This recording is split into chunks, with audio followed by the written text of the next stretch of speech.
Good Morning Business, la vie IMO. Vous êtes nombreux à vous inquiéter de la nouvelle disposition fiscale sur les logements meublés, notamment les logements mis en Airbnb dans la perspective des Jeux Olympiques. Il y a un coup de rabot. Jean-Louis Dellauro nous explique ce qui va se passer.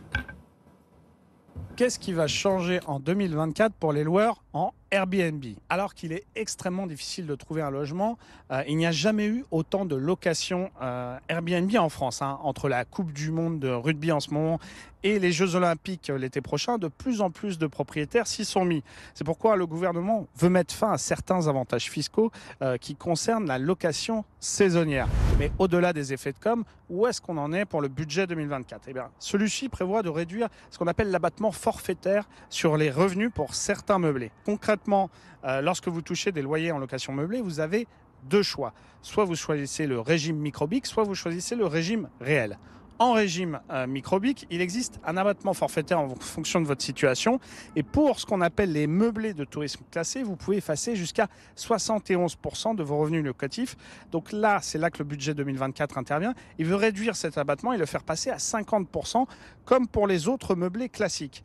Et le seuil au-delà duquel on doit passer au régime réel, lui aussi serait rabaissé à 77 700 € à partir du 1er janvier prochain. Donc là encore, comme les autres meublés. Est-ce que ça va vraiment pénaliser les investisseurs Airbnb? Eh bien non, et pour plusieurs raisons. Premièrement, on ne change pas le régime réel. C'était en discussion, mais le gouvernement a finalement renoncé à le faire. Or, c'est souvent ce régime que choisissent les pros du Airbnb, parce qu'en régime réel, vous n'avez plus d'abattement forfaitaire, certes, mais vous déduisez toutes vos charges, comme les charges de copropriété, la taxe foncière, les intérêts d'emprunt, etc. Mais surtout, vous avez le droit d'amortir votre bien immobilier pour un meublé, ce que vous n'avez pas le droit de faire en location nue.